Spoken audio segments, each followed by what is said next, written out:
Então tá bom.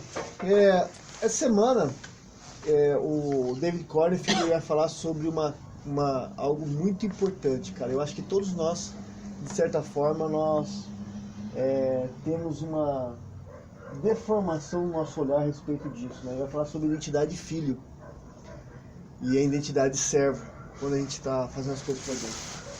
E apesar da gente saber que nós somos filhos de Deus, normalmente nós nos relacionamos com Deus como servo e não como filho. A gente sabe que Deus nos ama, a gente sabe que Deus ele morreu por nós e nos alcançou, nos fez filhos por adoção, mas a nossa postura com Ele é de servo. E o servo, ele obedece muitas vezes porque ele é obrigado, não porque ele tem prazer. E a gente transfere isso para a nossa vida cristã. A gente acaba se relacionando com Jesus Cristo, com Deus. A gente faz porque a gente sabe que é certo, mas não porque a gente tem prazer naquilo que tem que fazer. E isso gera uma crise muito grande no coração da gente, porque a gente caminha até um certo ponto, mas chega uma hora que a gente cansa. A gente cansa, a verdade é essa. Você cansa de ser servo. E você cansa porque sempre tem um peso, tem uma cobrança, tem algo que te impulsiona e que não é o amor de Deus, mas é aquela coisa de você, às vezes, até fazer porque tem que fazer, porque ser cristão é isso, né? E isso é um problema muito sério dentro do cristianismo. E quando se a gente não mudar a nossa visão nisso, a gente nunca vai conseguir se relacionar com Deus como nós deveríamos. Você lembra daquela passagem do filho pródigo? Sim. Você lembra que o filho mais novo saiu e o mais velho ficou. Ficou lá trabalhando, ficou lá fazendo as coisas, mas um cara dentro da casa do pai, mas profundamente magoado com o pai. E a gente às vezes a gente faz isso com Deus. A gente está dentro da casa de Deus, mas magoado com Deus. Porque a gente, na nossa visão, a gente acha que ele, muitas vezes, é injusto, ele não... A gente acaba sendo meio ingrato por causa disso. E esse texto é muito interessante do filho pródigo, porque eu vejo que uma hora que o irmão voltou, vez o outro se alegrar com o irmão, ele ficou muito bravo. E não parece que é assim? Parece que quando alguém se converte, né, tem pouco tempo, o cara começa a dar tudo certo na vida do cara, e você tá já há um tempo na igreja, e o troço só dá errado pra você, cara. Você vê aquele cara se dando bem, melhor emprego, melhor tudo, e você ali já olhando a tempo, você fala, pô, mas que Deus que é esse, cara? O cara acabou de chegar. E o cara tá se dando melhor que eu. Eu não sei se vocês têm essa crise, eu já tive muitas crises. Eu já tive. Eu lembro que, assim, muitas vezes eu questionei a Deus por ver meus amigos que nem oravam direito, bando de louco, e eu lá orando, jejuando, e os caras só prosperando, só se dando bem na vida, e eu só pra trás. Mas, por quê? Porque quando a gente não tem essa identidade de filho, identidade de servo, a gente não se alegra com aquilo que Deus faz na vida dos outros. A gente se compara. Isso traz frustração. Isso traz tristeza. Isso faz que a gente vai se afastando de Deus, né? Então, eu assim, como que você se vê, cara, em Deus? Como que você se vê? Servo, hoje você tem, a tua identidade hoje é uma identidade de servo ou identidade de filho? Sim, na real, como que se vê? O Thiago que é muito quietinho, deixa ele falar primeiro. Cara, acho que é de servo. Bem mais de servo. Léo. Perguntinha. Perguntinha cabeluda, cara, porque ela vai falar realmente lá no fundo, né? Sim. Gente, né? Por ver bem embaçado, né? Mas não tem como ser meio uma coisa ou outra. Acho que mais serve também, assim. Minha esposa fala que eu tenho uma atitude de filho mimado. Mas nos últimos 2 anos pra cá, até quando eu estava lendo a palavra, comecei a refletir nos últimos 2 anos, quando eu falei de identidade, porque eu tenho ouvido, foi muito engraçado quando você mandou a palavra, pastor, porque essa semana eu já ouvi pela segunda vez uma pregação do Rodolfo sobre identidade. Deus tem falado muito comigo sobre a minha verdadeira, sobre a identidade, né? E eu realmente agido como um servo, não como um filho. Faço porque tem que fazer, não porque eu quero fazer, não por amor. Não, porque eu faço, é de Deus, vai agradar a Deus, vai agradar a Deus. Tipo, se autoconvencendo que eu tô fazendo, eu tô agradando a Deus, mas com um coração de servo, não um coração de filho. Aquele que o filho faz porque, pô, meu pai vai ficar feliz que eu vou fazer isso. Pô, meu pai vai chegar em casa, vai ficar tudo meio arrumado. Não, eu vou fazer assim, não, o cara vai chegar, tem que estar tudo certo. É assim que funciona. E nos últimos 2 anos eu percebi que isso... que eu comecei a agir mais como servo do que como filho. Comecei a perder essa questão da identidade e fui logo no texto do filho pródigo, né? E quando o filho volta, né, o pai manda matar um cordeiro, manda fazer uma festa, e o outro chega e fala, pô, mas eu estive aqui, tô te servindo. Pá, mas é tudo teu, você não fez porque você não quis. Tava aí, né? É meu, é nosso, você não fez. E muitas vezes eu me peguei nisso, né? Então eu vejo que eu tenho agido como um servo, não como um filho. Assim, querendo ter as condições de um filho, mas agindo como servo. Tem que responder essa? Eu acho que Quando você responde, você verbaliza algo que está dentro de você, que você já sabe, você pode pra fora. Tipo, você já sabe, né? Tá, mas a verdade é que, cara, eu acho que nem a questão do servo mais, porque eu acho que eu cheguei a me frustrar tanto na questão do fazer em igreja, tanto, que nem isso acho que me impulsiona mais, assim, sabe? Eu faço porque eu entendo psicologicamente, racionalmente, que eu sei que Deus me chamou para algo, para aquilo que eu tô, pro caminho que eu tô trilhando. Então eu tô como um servo obediente no sentido de que eu tenho que fazer, mas ao mesmo tempo, cara, olhando para trás assim, aquele fogo de eu dobrar o joelho no chão, cara, e minha mãe chegar a ponto de falar assim para mim, cara, vai fazer alguma coisa além de orar, né? Que eu tive esse momento, cara, e não foi um momento pequeno, foi um momento muito grande na minha adolescência, e eu acho que eu perdi isso, cara. Perdi isso, eu fui me frustrando, fui levando paulada. E acho que acabei justamente por isso, porque eu acho que eu tava mais no papel de servir, no sentido de eu tenho que servir a Deus, e esqueci que eu era filho mesmo. Então acho que eu tô um pouco... Hoje, de tão baleado, acho que eu tô um servo um pouco relaxado, assim. Essa é a... Eu vivi muito tempo a identidade de servo. Eu posso dizer assim para vocês que há pouco tempo eu tenho começado a viver a identidade de filho. Porque isso é uma tensão que há entre nós, cara, dentro da gente. Isso a própria correria do dia a dia, o ativismo que a gente é cobrado, né? Em tudo que você faz você é cobrado, da empresa você é cobrado por resultados. Você tem que arranjar alunos, porque você precisa pagar a sua conta no final do mês. Então você se cobra, se alguém não te cobra, você se cobra. Então a gente sempre está sendo cobrado e a gente acaba acostumando com essa questão de cobrança, e isso faz com que a gente ache que é normal, de certa forma. E a gente vai criando então essa atitude de servo, de sempre estar. E a gente traz isso para Deus. Só que o servo não senta na mesa. Só o filho. Não que servir, veja, o serviço ele é bom. O serviço é algo que faz, quando a gente serve a Deus, faz algo para Deus, a gente está servindo Ele, isso Deus honra. Mas nesse momento aqui ele está falando de uma atitude do coração, né? O servo, naquela época, ele alimentava todos, só depois ele ia comer e não era na mesa. O que Deus está fazendo para nós é que é para nós sentar na mesa, porque nós somos filhos. Só que a nossa postura é comer fora da mesa. Nossa postura é a gente não viver o melhor de Deus para as nossas vidas, né? A gente se acostumou na mediocridade de fazer, não só experimentar o melhor. Isso é uma crise, não só nossa. Eu penso que isso é uma crise de todos os cristãos A maioria, pelo menos, tem passado por isso. Né?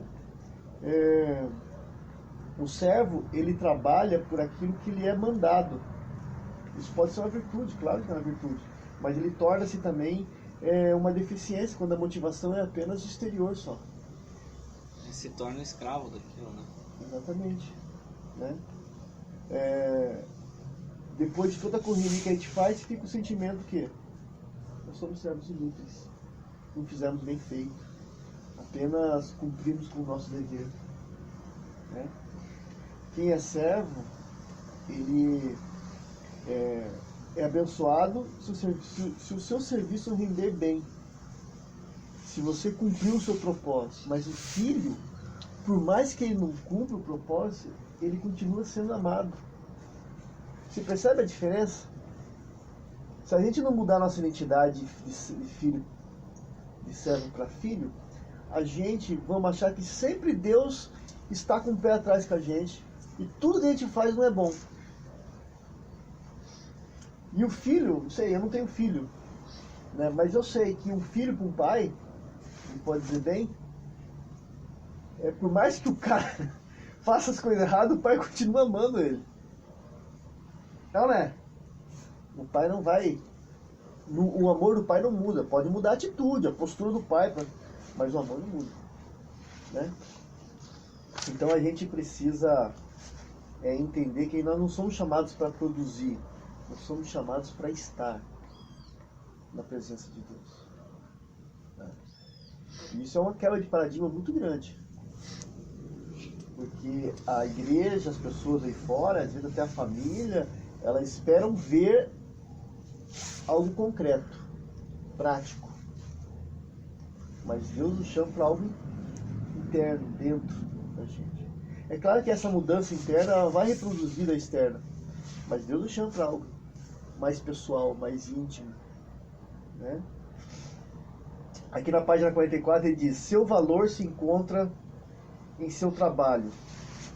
Ele está falando do filho pródigo, do irmão do filho pródigo, né? Seu valor se encontra em seu trabalho. Ele não consegue entender o coração do pai, que dá valor ao filho pelo que ele é e não pelo que faz. Não consegue celebrar o valor do seu irmão, amar aquele que desperdiçou tudo. E a gente começa a ser cristãos magoados, cara. Cheio de tranqueiro no coração da gente. Mágoa, frustração, com pessoas, com Deus, porque isso não deu certo, porque não foi aquele jeito, porque isso aconteceu isso. E o servo não consegue, então, adorar a Deus de verdade. Ele começa a medir, né? Medir o que faz e aquilo que recebeu, e isso sempre vai trazer tristeza para ele. Né?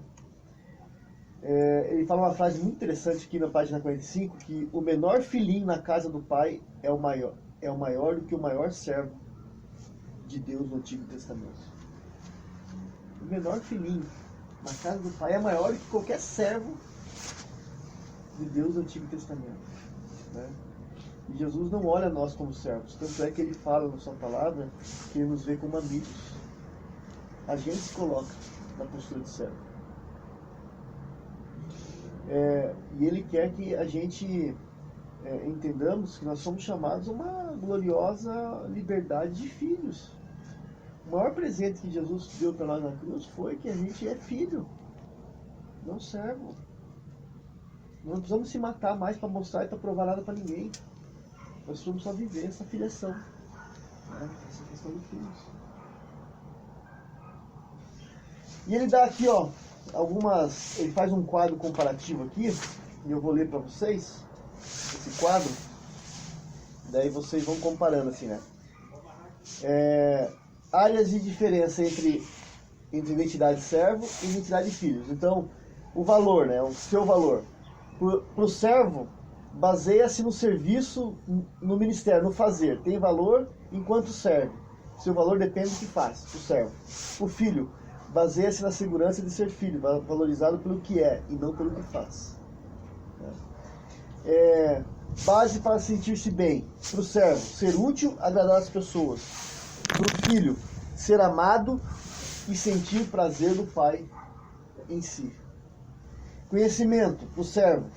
Precisa saber o que fazer, não precisa entender os propósitos por trás das suas ações. Para o filho, o pai revela os seus propósitos ao filho e ele entende o coração do pai. Você percebe que tudo é muito mais profundo, né? O servo é mais mecânico, é mais no prático. O outro já... Motivação para o servo.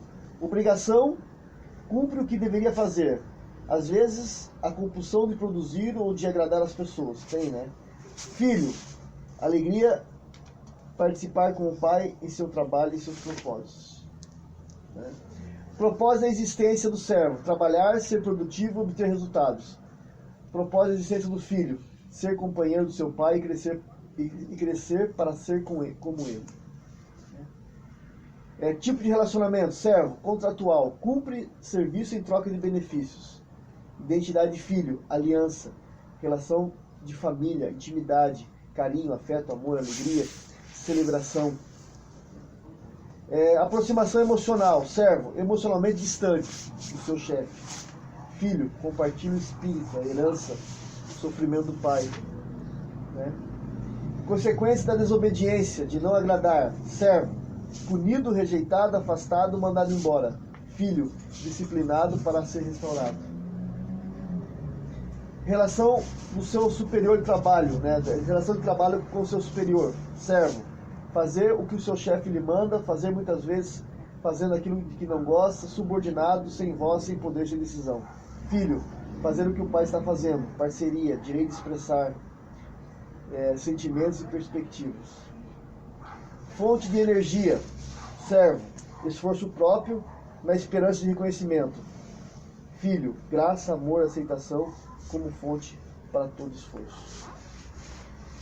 Então, assim, acho que eu lendo aqui vocês puderem se identificar com alguma coisa, assim, né? Muitas das nossas ações, né? Como a gente está tão preso a essa questão de identidade, né? Deixa eu fazer uma pergunta aqui. Quais são as razões principais por que as pessoas caem em identidade de servo? Por que você acha que uma pessoa cai numa identidade de servo? Por causa da igreja. Igreja? Acho que sim. Acho que é o que, pelo menos da onde eu cresci, é o que sempre foi ensinado, é a questão do servir a Deus, para você agradar a Deus. Por mais que, com o passar dos anos, a gente saiba que você não agrada a Deus fazendo coisas, e sim, a graça te traz no agrado de Deus, né? Ainda você continua fazendo, parece que pelo menos comigo foi isso. Uma pregação velada dentro da igreja da meritocracia. Exatamente. Isso, que você faz e o Senhor vai te honrar, né? Coisa do tipo, assim, né? E muitas vezes você não tem nem condições de fazer. E aí você continua fazendo. Entendeu? Que mais? A gente falou igreja. Que mais? Não, mas eu penso como ele. A igreja, ela vem numa doutrina da meritocracia. Pague o preço. Você quer fazer parte do louvor? Então você tem que pagar um preço. Quer fazer parte de diaconia? Tem que pagar tudo. Você tem que fazer alguma coisa para ter algo em troca. É o capitalismo... É o capitalismo religioso. Não, você só vai entrar aqui no grupo da igreja fazer alguma coisa se você provar que você é capaz. Sabe? Se você... Então a igreja coloca passos e coisas para você fazer. Não. Então você vai fazer um cursinho de libertação lá com a Neuza Etioca, aí a gente vai saber que você está bem. Ué, mas como assim? Cristo já não libertou? Ele não está fazendo a cruz? Não. Tem coisa que só a Neuza Etioca tira. Tem coisa que é aceitável, né? Mas tem coisa que... Exatamente, existe uma linha, né? Isso.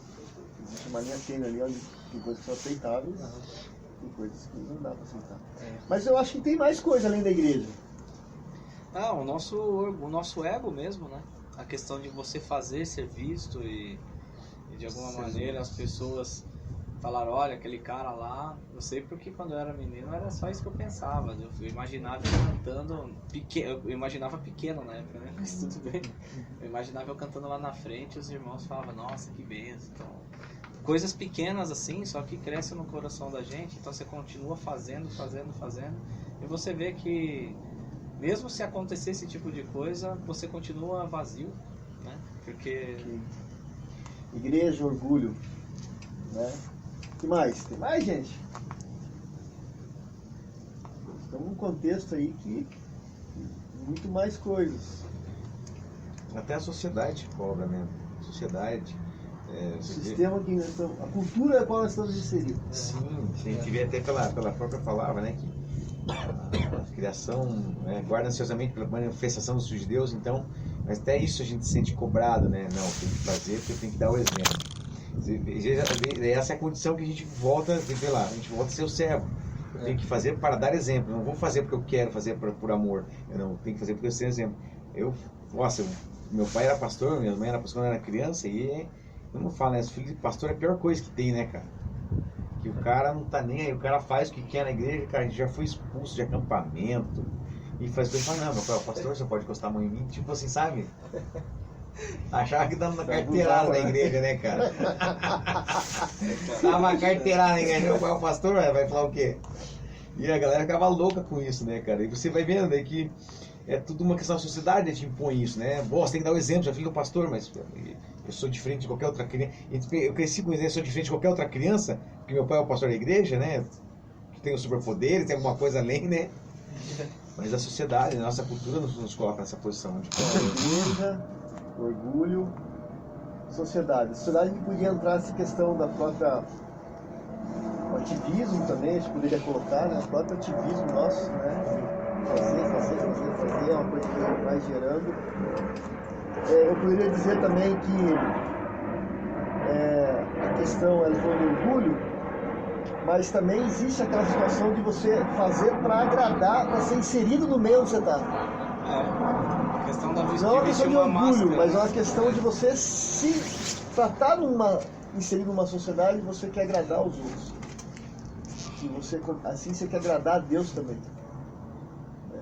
Você acaba se inserindo até no contexto errado, na verdade, né? Às vezes. De repente não é nem lá, mano. Não é aí que você tá, não, filho.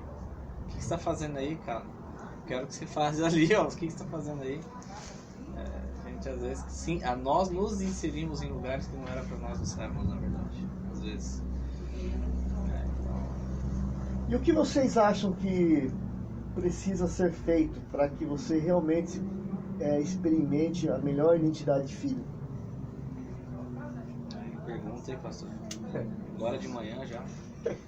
Meu Deus, você tem que começar a olhar Deus como pai, né? Você entender o que é um pai, né? Você olhar, ter o temor, né, da onipotência do Criador, mas também entender que ele é teu pai. Né? É que às vezes a pessoa entende mal. Quem não tem pai aqui? Todos têm pai? Acho que eu tenho. Acho que eu tenho, na real. Você não convive com teu pai? Não. Você entende bem a figura do pai pra você? Quando você fala pai pra você, o que você sente? Na real eu vejo minha mãe. não vejo meu pai tanto assim na minha vida. Eu acredito que seja meio parecido, né? Acho que é o trampo por dois, né? Ok. Ele falou de ver Deus como pai. No teu caso, você acha que é isso? E agora tem a pergunta pessoal. Pra você. Pra você viver essa identidade de filho. Que você já observou que você não vive. Você está experimentando isso. Você quer experimentar. Eu quero experimentar mais. Qual passo você tem que dar? Você entender que eu tenho que fazer por amor. Independente do que as pessoas falam, pense, o que acha que não tá bom, você vai fazer pelo amor. Não, você tem que fazer pelo amor, sabe? Pra saber que, putz, tô pro meu pai, cara, não interessa se as pessoas vão gostar ou não, vão criticar. Ah, não, mas assim, eu acho que dessa forma, tem que fazer assim, assado, assim, sabe? Ângelo, o que você precisa, cara? Quero voltar ao início de tudo, encontrar-me contigo sempre. Voltar ao primeiro amor. Carlinhos Pérez, né? Acho que se voltar aos meus 10 anos de idade, um dia que eu escutei uma pregação simples, pastor Elias na época, falando da cruz, Com 10 anos, eu fui o único que fui lá na frente entregar a vida para Jesus e eu já ia na igreja. Acho que é aquilo. Você está falando de algo que você vivenciou no passado, né? Foi bom, né? Mas o que precisa fazer para que isso volte? Prático. Algo prático. Não Porque sei. saber, você já sabe que tem que voltar. Não sei, pastor. Não sei. Sendo honesto, não sei. Mas eu vou dar respostas básicas, de repente. Vou orar mais do que eu oro. Vou ler mais a palavra do que eu leio. Não sei. Né? Tipo assim, quanto mais você levanta a cabeça e fala chega, parece que mais rasteira você vai tomando. É um bagulho muito esquisito, cara. É. Esse ano, o ano passado, bicho, eu levantava de manhã, e falava, chega. E chegava no meio da tarde, pau. E aí levantar de noite, aí você vai cansando. Você vai cansando. Fazia tempo que eu não tinha... Isso foi uma coisa que meio que me deu um gás hoje, na verdade. Por incrível que pareça, me deu um up. Fazia tempo que eu não tinha algumas lutas à noite, assim, sabe? Fazia tempo que eu não... Chegou um ponto que eu acho que eu não fazia diferença mais, né? Então, e essa não foi nem à noite, foi de manhã, umas 7, 8 e poucos da manhã. Foi uma pegada violenta hoje de manhã. Espiritual, eu digo assim, sabe? Sim. O que vocês estão fazendo, o propósito que estão fazendo, não é simples não, viu, irmãos? Vocês estão numa batalha, vocês entraram numa batalha com o propósito de evangelização. Então vocês são pessoas, já eram pessoas não gratas, agora vocês são piores ainda. E já vai bater em vocês, né? Ou vocês batem nele também, porque apanhar sozinho não dá, né? Apanhar tem que bater também, né? Eu sempre falo assim, né? Cara, o Deus me bater, mas vai apanhar também, porque eu não vou te abraçar. Porque já tentei, eu voltar atrás não tem como mais. Né? Essas questões espirituais, elas... Inclusive até vou pegar um gancho aqui, ele fala sobre crise, né? Quem leu o material viu que ninguém muda de forma sozinho. Essa questão da identidade de filho e de servo, ela só vai mudar quando você entrar em crise. Ele fosse com a esposa dele. Ele está com a esposa dele. Né? E ele fala, bendita crise. Nem tudo que acontece de ruim na tua vida é ruim, irmãos. É Deus tratando você para que você mude posturas no teu coração, na tua mente, na maneira de ser, e olhe, consiga enxergar o propósito de Deus.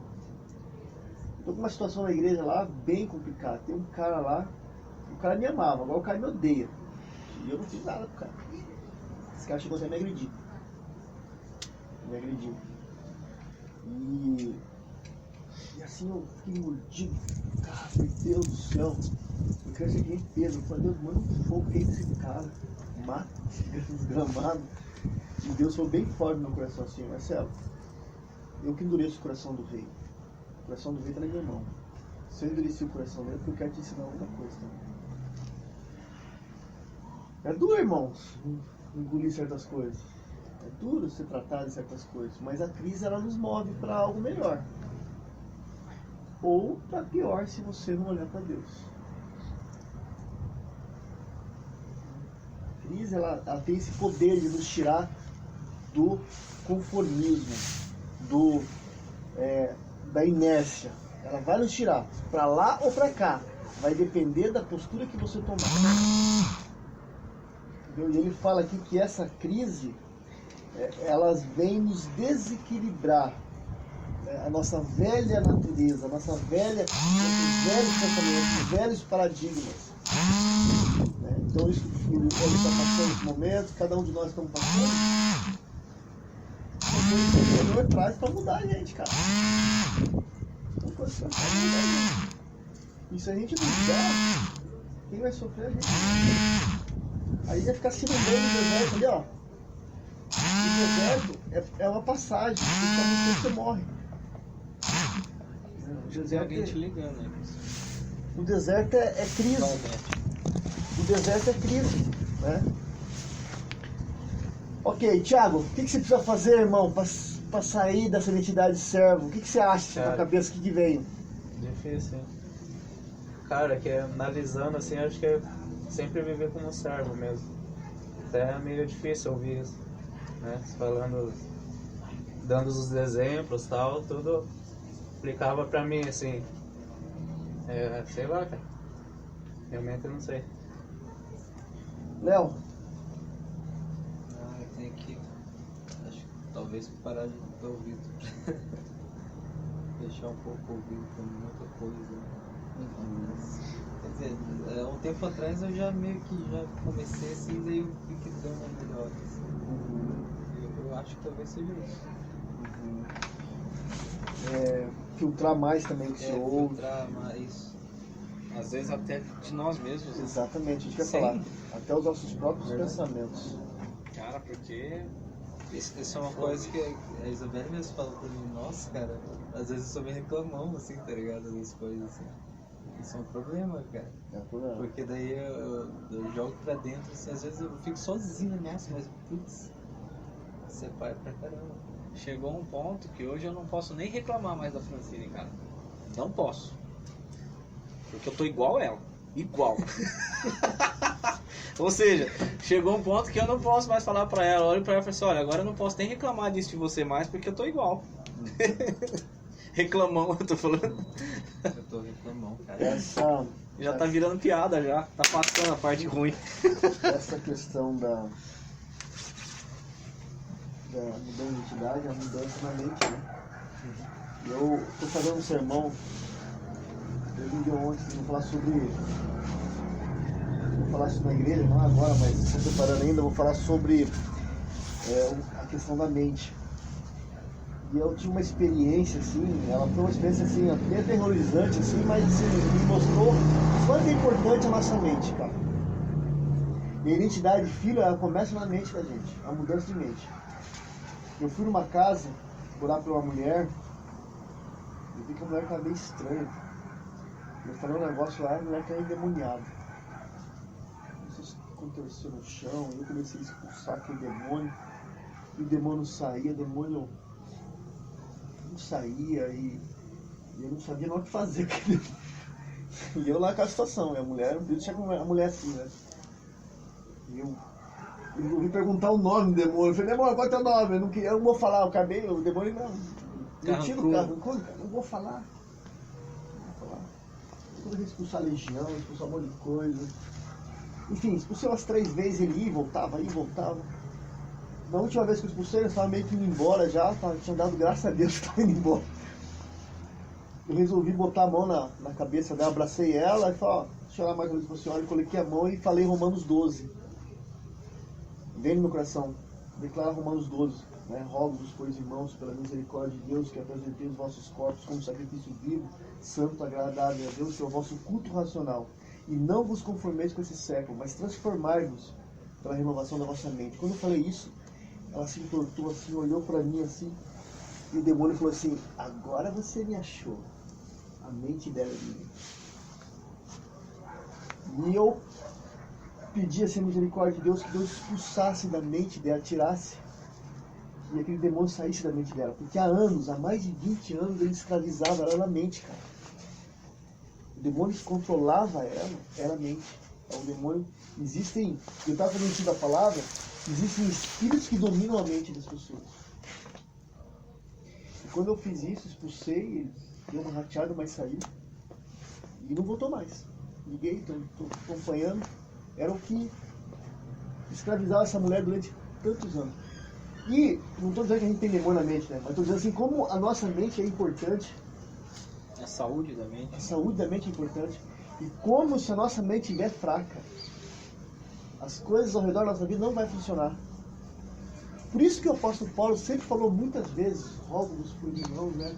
E tudo que for bom, tudo que for agradável, tudo que for perfeito, assim pensais. Provérbios 3:5, ele fala, assim como o homem pensa de si mesmo, Senta aqui. Tempo. Falta. Torrar. Provérbios, se não me engano, Provérbios 3:5 fala que assim como o homem pensa de si, assim ele é. Olha só a importância, cara. É. Se você pensa que você é um zero à esquerda, você vai ser um zero à esquerda. Não é questão de positivismo não. É a prisão que a gente mesmo Exatamente. Se você pensa que você é um nada, você vai ser um nada. Se você pensa que você é um servo, você vai ser um servo pro resto da vida. Eu assisto, eu gosto muito de filme, negócio de filme. E sempre eu aprendo alguma coisa. Sempre que eu vou ver um filme, eu falo assim, eu quero tirar alguma coisa espiritual desses filmes, né? Eu me lembro muito bem quando foi assistir o Homem-Aranha 2, que ele tava com uma crise de identidade, né? Ele começou a perder os poderes, aí ele foi no médico, ele falou, tem um amigo meu que sonha que é o Homem-Aranha, que ele tá caindo, não sei o quê. Aí o cara falou pra ele, você tem que ver se seu amigo ele realmente quer ser o Homem-Aranha. Né? E daí é uma fase que ele abandona de querer ser o Homem-Aranha, né? Ele vê as coisas acontecendo, né? E ele pega e as coisas estão acontecendo, não tá nem aí. Ele olha, ele tá feliz como o Peter Parker, só ele vai ver que ele consegue assistir a menina no teatro, consegue fazer ter uma vida normal. E quando ele percebe que, na verdade, assim, aquilo, depois que ele entende quem ele é, o que ele tem que fazer, né? Que ele volta a ter os poderes todos. E o senhor falou comigo, falou assim, cara, quando você esquece de quem você é, você deixa de ser. Quando você coloca também que você não sabe mais quem você é, você deixa de ser. Não importa as suas atitudes, né? A gente vê essa questão de atitude de quem você é no próprio filme do Batman, né? Com o Christian Bale, quando ele tá passando ele tem que fingir que ele é um playboy, né? Ele tem que mentir pra todo mundo. Ele tá saindo de um restaurante, de um hotel que ele compra lá, do hotel, com duas meninas que tomaram um banho na fonte lá, né? Ele encontra a Rachel lá, daí ela fala pra ele, nossa, Bruce, você aqui, não sei o que, ele fala, tenta explicar pra ela, daí ela fala assim pra ele assim, ele fala, não, você sabe que eu não sou assim, você me conhece, você sabe que eu não sou assim por dentro. Ela fala, não é o que você é por dentro quem você é. As suas atitudes revelam quem você é.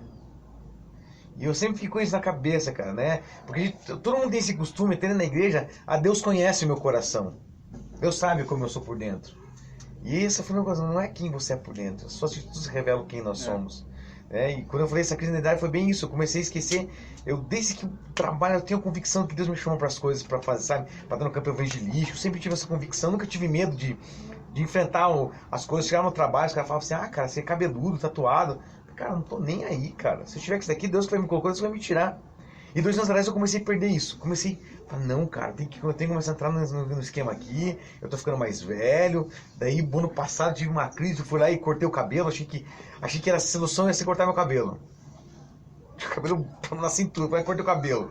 E eu vi que, tipo, cara, eu acabei me desgastando de quem eu era, assim, e putz, sabe, chegou uma ponta que eu falei assim, cara, nem sei quem eu sou mais, nem sei o que eu tenho que fazer. Não sei que igreja que eu tenho que ir, não sei o que eu tenho que fazer, não sei o que produzir para Deus. Hoje eu fico vendo as coisas assim, e hoje, até mesmo hoje, eu não sei o que fazer para Deus. Você fala assim, o que você tem que fazer para agradar a Deus? Eu não sei. Não sei se tocar, se cantar, se largar tudo, se sumir do mundo, se já lá pegar minha moto, se desaparecer no meio, enfiar no meio da Amazônia, no meio dos índios lá. Eu não sei mais. Entendeu? É a crise da identidade. E todos nós temos um chamado. Deus chamou uns para ser soldados, outros para ser generais, outros para ser reis, mas todos nós temos um chamado. Nós não podemos comparar o nosso chamado com o dos outros, mas assim, Deus quer algo específico para nós. Mas essa crise, essa identidade do filho é que vai dar certeza daquilo que você tem que cumprir e fazer, né? Eu acho que o desafio nosso aqui essa manhã é sair daqui, vocês ir para sua casa de vocês, e vocês falar com Deus assim, Deus, eu preciso que você... E a partir de hoje me ensina a ser filho. E crises vão surgir, irmãos. Não vou falar que vai ser fácil. Crises vão surgir, porque só no meio da crise vocês vão conseguir mudar. Mas eu prefiro entrar em crise do que viver uma doce mentira. Algo que não é aquilo que... Não é para aquilo que Deus me fez, né? Então, acho que o nosso desafio é esse, né? Pedir a Deus, crie em nós uma identidade de filho, né? Ajuda-me, cada um tem as suas, né? Caso do Ângelo, me ajuda a voltar naquele momento, me ajuda a fazer isso.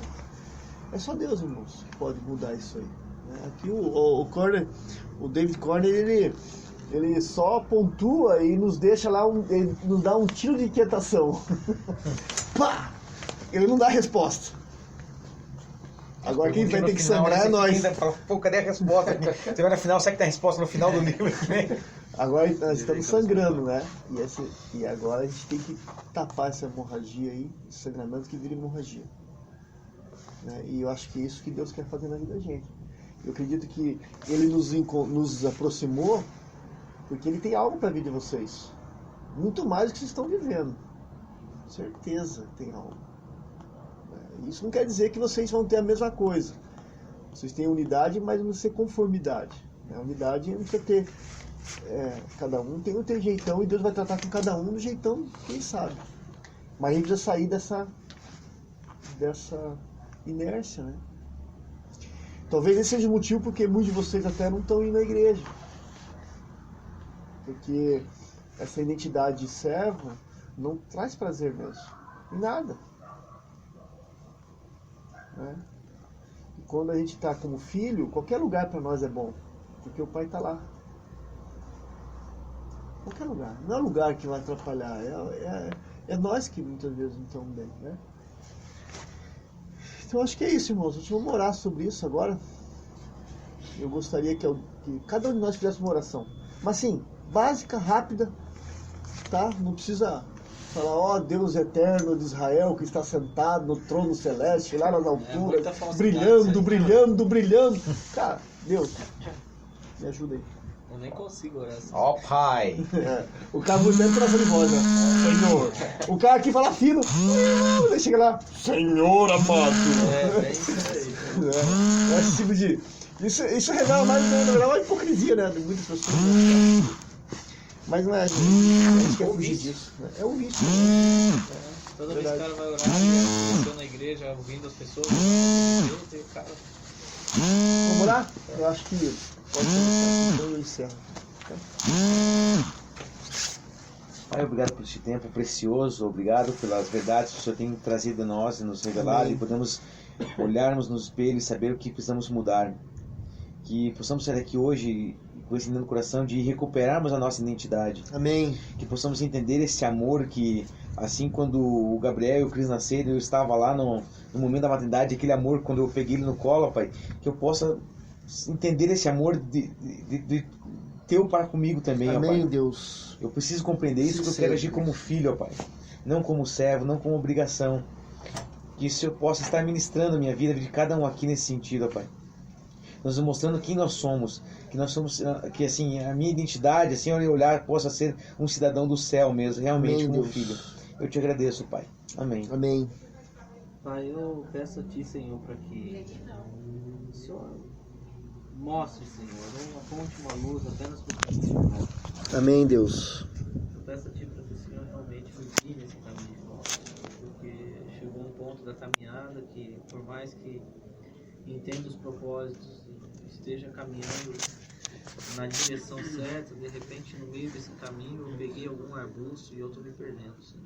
Ó Deus, tem misericórdia. Peço a Ti, Senhor, para que as Tuas mãos, Senhor Deus amado, venham me trazer de volta, Senhor, nessa trilha, Senhor, porque eu tenho... É difícil, Senhor, a gente acaba se machucando nesses arbustos. Eu peço a Ti, Jesus, para que o Senhor mostre essa luz, tenha misericórdia. Amém, Deus. Senhor, quero agradecer por essa manhã reunidos aqui. É verdade, Deus, obrigado. Quero que o Senhor me ensine a ser seu filho, não somente Ó servo, Deus, Senhor. por favor, Deus. Agradeço pelas coisas boas que têm ocorrido na minha vida. Amém, Deus, Toda obrigado. essa banda, que o Senhor abençoe a todos, a família de todos. Sim, Deus. E que continue nos abençoando, Senhor. Amém. Amém, Deus, obrigado. Pai, obrigado por mais um dia de vida. Muito obrigado. Me perdoa pela essa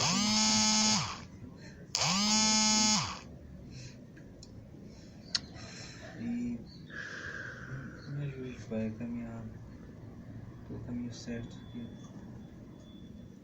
às vezes eu sei o quanto o Senhor fez por mim, mas eu às vezes deixo de agradecer. Faço muito por isso, Pai. Me perdoe, me ajude de hoje vai continuar a partir de hoje. Amém, Deus. E abençoe a família de todos, a caminhar de todos aqui. Obrigado por isso. Amém, Deus. Obrigado, Deus, por esse tempo que tivemos aqui.